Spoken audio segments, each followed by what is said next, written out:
Shema Israel Adonai Eloheinu Adonai Echad.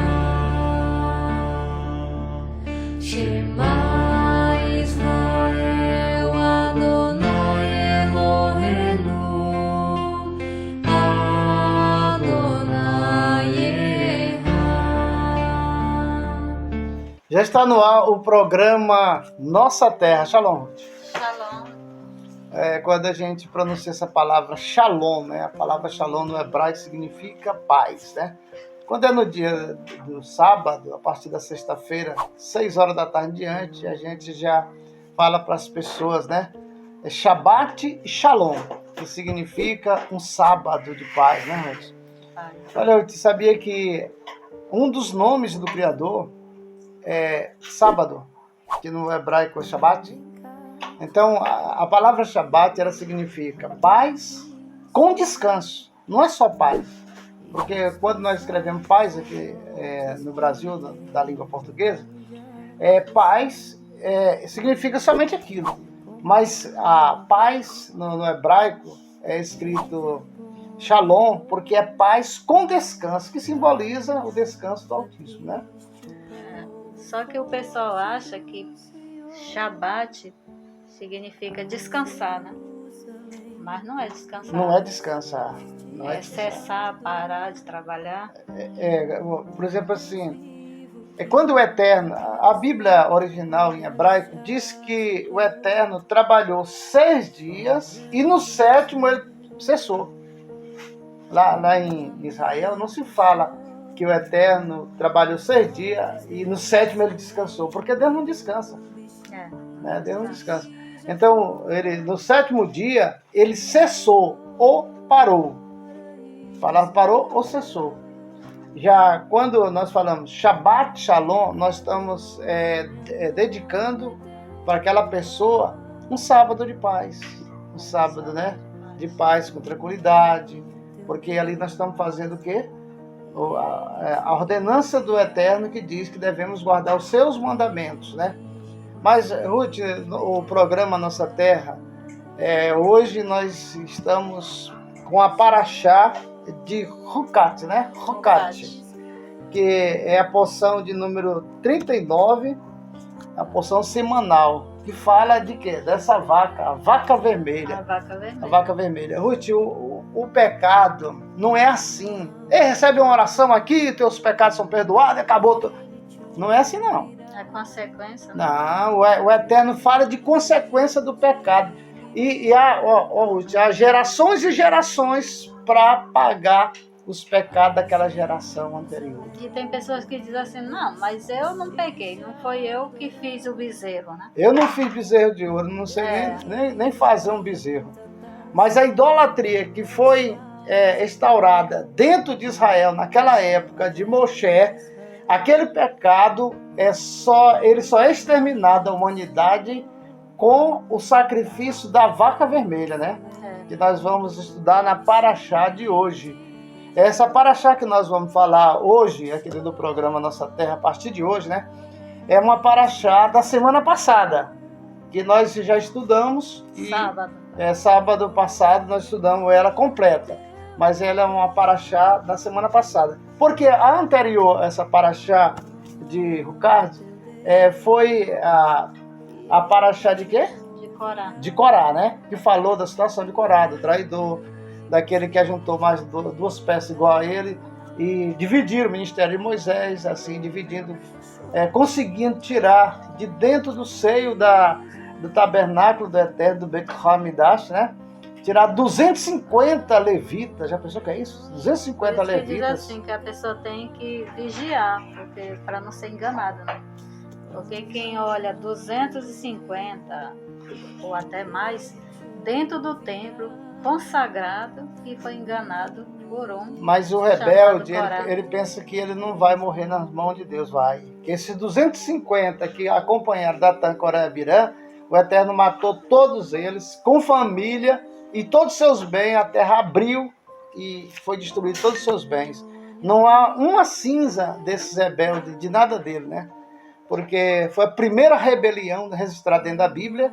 Esse negócio de dividir ministério que a gente vê por aí. Nós sofremos problemas assim, de ter um ministério e alguém chegar ali e conversar com a gente lá de baixo, depois quer mandar no ministério, quer tomar o ministério. Aí diz que chega assim, todo humildezinho, como um coitadinho, né? Aí depois ele vai inchando, se exaltando. É porque o rebelde, não está escrito na testa do rebelde que ele é rebelde, não. Ele vem como um cordeirinho, mas por dentro é lobo devorador, né? Mas das características, a gente que era inexperiente e não fizemos o que deveria fazer, porque o Criador, quando nos concede a graça da gente cuidar de um rebanho, ele nos dá autoridade para usar o cajado. Nós nunca usamos o cajado contra as ovelhas que nós pastoreamos. E o cajado do pastor, ele tem uma volta, né? Tem uma volta. Que é para puxar pelo pescoço. Porque o que faz o anzol é a volta, é a barbela do anzol. E do cajado também. Tem que, se não tiver aquela voltinha lá que parece um guarda-chuva, o cajado está com defeito. Mas hoje nós vamos falar da Paraxá, né? Da Rucate. A Paraxá 39, porção semanal de Rucate. E no capítulo 19 de quê? De Números, né? É de Números. Então aqui o versículo 1 diz assim: E falou o Eterno a Moisés e Arão, dizendo: Este é o estatuto da lei que ordenou o Eterno, dizendo: Fala aos filhos de Israel, para que tome em teu nome uma vaca vermelha perfeita. Por que perfeita? Porque ela tem que ser toda vermelha, não pode ter nenhum nem dois. De 100 em 100 anos nasce uma vaca dessa. Pode ser Israel, pode ser fora de Israel. Aonde ela nascer, ela custa milhões e milhões de reais. Porque para se fazer o sacrifício da vaca vermelha, ela não tem que ter nem mancha, nem mácula, nem outro pelo de outra cor. E nunca nos ombros dela foi colocado um jugo. Nunca fez força. Ela foi criada naquele sentido de quê? De que ela é a vaca vermelha que vai servir para um sacrifício ao Eterno. Hoje a gente vê assim que as religiões até se espantam. Nós estivemos ali no lugar e ficam falando. O que vocês vão falar hoje? Nós vamos falar no programa sobre a vaca vermelha. O que é essa vaca vermelha?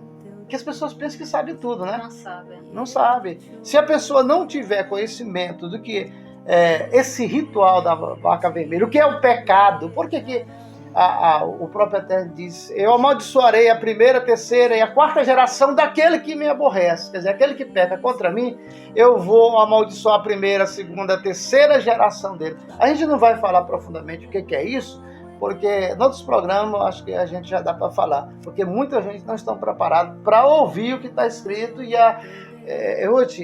por que nós entendemos um pouco da Torá? Porque é 15 anos que nós estudamos o mesmo livro. E outra coisa, Ruth, nós temos livros auxiliares, né, judaico, de punho judaico dos rebes, dos rabinos, que mostram para nós o que está escrito e dá para nós, além de dar tradução para o português, nos mostra o que significa cada palavra em hebraico, né? Nos dá ensinamentos. Então aqui diz o seguinte: a vaca vermelha sem defeito, na qual não haja defeito, que ainda não tenha levado o jugo, né? Porque a vaca, muitas pessoas têm uma vaca sadia, boa, forte, e eles usam ela por quê? Para o trabalho normal. Aqui ele chega botar na carroça, a dizer vaca, mas ela não chega nem se tornar vaca, ela se torna uma bezerra. Porque ela não pode ter nenhum contato sexual. Com boi sexual Não pode ter. Ela é pura, né? É pura. Aí diz assim: E dareis a Alazar, o sacerdote, este que tirará fora do acampamento, e degolarão diante dele. Quer dizer, essa vaca, ela não morre no templo, não. Ela não morre dentro da congregação, eles vão fazer o sacrifício dela fora da congregação. E é feito, por exemplo, assim, hoje, aqui na cidade de Marabá, no Pará, no sul do Pará, aqui no Brasil, nós temos um frigorífico aqui, próximo do nosso bairro aqui, no Bom Seis, né? E lá tem o pessoal que compram o boi, né, o gado, para fazer a matança no ritual judaico, né, que é feito com a espada, tal, é aquele ritual. Até a maneira de sangrar o animal, tudo é feito de acordo com o quê? Com a dieta kosher, né? Que é uma dieta chamada a lei do kashrut, né? Que é a lei sadio, sadia. Aí se o boi berrar, já não serve. Aquela... Porque a pessoa que vai fazer o ritual, o animal ele não pode sofrer, ele morre sem sofrimento. E depois que morre, aí eles penduram rapidamente para tirar todo o sangue. Porque, por exemplo, a enfermidade ela está na carne, está no sangue, né? Porque, na realidade, a Bíblia diz que toda a alma do animal está no sangue. Todo animal que morre, ele tem alma. Então, quem come a carne com sangue está comendo a alma do animal. Para Deus é uma abominação, né? E outra impureza, as enfermidades, tudo está no sangue. Está no sangue. Derramou o sangue, então aquela carne vai ficar limpa. Mas tem ainda outras coisas para tirar a impureza, que é o sal. É o sal, né? Tem Olha, Ruth, em São Paulo, já no Rio, aí pro sul, já existe supermercado, grande hipermercado, com a revisão de um rabino. Tudo que entra naquele supermercado é kosher, né? É sadio. E ele ainda vem com selo, né? Ainda vem com selo. Nós compramos em Belém, né? Que vem de avião de São Paulo para Belém. Nós compramos lá na mão do rabino, Moshe Amescani, e trouxemos a carne kosher, né? Já vem... E tem o selo do rabino responsável. Porque o rabino, na realidade, ele é um veterinário, alguém formado, que vem de Israel, faz parte, né, é um funcionário federal de Israel que vem para fazer esse tipo de análise e observar toda a morte dos animais, se está dentro da lei do kashrut. No frigorífico, quando eles vão matar, forma aquela fila, né? E aí eles matam, tem uns que berra, grita lá, e os outros já ficam todos se tremendo, né? Aquilo fica na carne, e quando a gente come, passa pra gente. Passa pra cá. Aí você começa a ficar nervoso, não sabe por quê. A maioria do povo hoje é nervoso porque come carne mal passada, né? Eu prefiro comer a carne bem passada, né, dentro da lei do kashrut. Mas você tem algo para falar a respeito dos comentários? Porque tem um comentário dos comentários, né? Da Paraxá. Cada Paraxá semanal tem os seus comentários. Mas tu marcaste alguma coisa aí? Aqui diz assim, que a vaca vermelha, o nome dela em hebraico chama Pará do Mar, né? Pará do Mar. A do Mar. Por isso que nosso Pará é bom, que é vermelho. Nosso Pará significa a bandeira vaca, do Pará né? é vermelha, né? Vermelho. Mas o Pará significa vaca. Aí diz assim, vaca vermelha. O preceito da vaca inteiramente vermelha é uma lei denominada Ruká. Isto é, uma sentença de Deus, a qual devemos observar sem discussões, mesmo que não nos seja dado compreender as razões pelas quais foi constituída. Olha agora, uma pessoa que não pratica judaísmo, não conhece essa linguagem do kashrut, da lei do kashrut, não conhece o valor dessa vaca vermelha, ele nunca vai, na cabeça dele, ele nunca vai entrar que essa vaca bem aí é para remissão de pecado da época de Moshe, né? Quando eles praticaram a idolatria e adorando um bezerro de ouro. Quando eles viviam no Egito, lá eles adoravam vários animais, né? Certo que o boi, eles adoravam lá. Quando chegou no dia que Moisés subiu ao monte para receber os mandamentos, ele passou 40 dias, 40 noites. O povo se apavorou porque ele dizia assim, ele morreu, não voltou mais 40 dias, vamos fazer um líder. A Torá diz que eles buscaram na cabeça o que fazer, mas o que? A idolatria ainda estava no coração. Aí a mente só lembrava do bezerro que era o boi, né? Aí eles foram lá e fabricaram. Olha, Ruth, o problema de Israel nessa situação que você está falando é porque quando o mar se abriu, quando foi a libertação de Israel aconteceu, 70 nações idólatras saíram junto com Israel. Então eles trouxeram o quê? A feitiçaria, a bruxaria, que eles usavam na época. Porque forças espirituais existe no meio de Israel, existe o judaísmo místico, existe a cabala, existe forças espirituais. Mas naquela época havia as forças das nações que eram contrárias às coisas do Eterno, né? Então veio 70 nações, e quando Israel enfraqueceu, porque o seu líder estava lá no monte buscando a presença do Eterno, enfraqueceu, as 70 nações foram em cima. Aí disseram, não, vai fazer um Deus para nós. E recolheram o ouro para fazer aquele bezerro de ouro. Aí veja o valor do pecado, o tanto que agrava no mundo espiritual. Daquele tempo até hoje, o povo judeu que participaram daquela época, as nações que participaram daquela época, tem essa dívida com Deus, que é o pecado do bezerro de ouro. Para aliviar isso, de 100 em 100 anos, Deus dá para essa terra uma bezerra. Mas no próximo programa nós você vamos pediu continuar. para compartilhar, não? Vamos compartilhar. Vamos escrever, Vamos se inscrever. E tem um Pix nosso aí, viu? Olha, colabora aí para a gente comprar Torá e distribuir. Shalom, até o Shalom, próximo. shalom. Ai, Abba.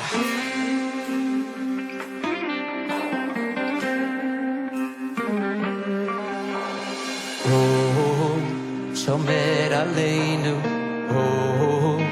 אוהב אותנו, אבא של כולם.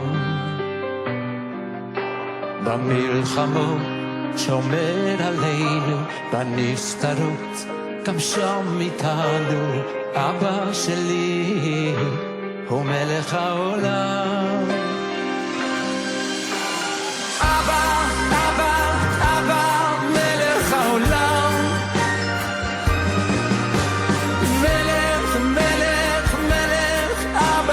כולם שוב ושוב אתה סולח רק אליך או בורח אבא יוי ויתרתר אבא מלך העולם מלך אבא של כולם שוב ושוב אתה סולח רק אליך או בורח אבא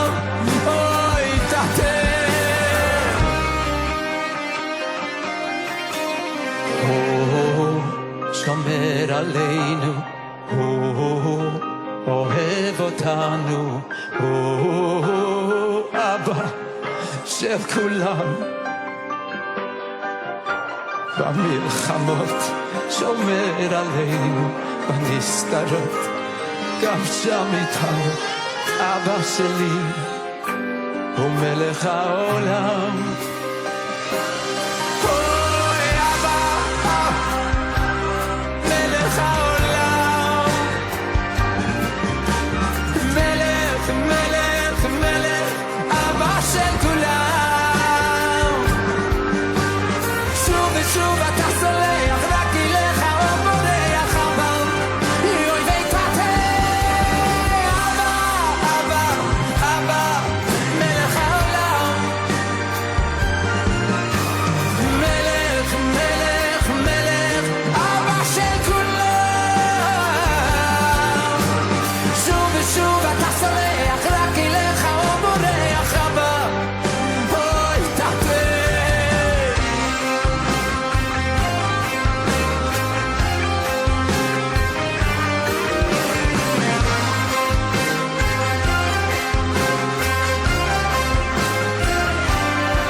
שוב ושוב אתה סולח, רק כי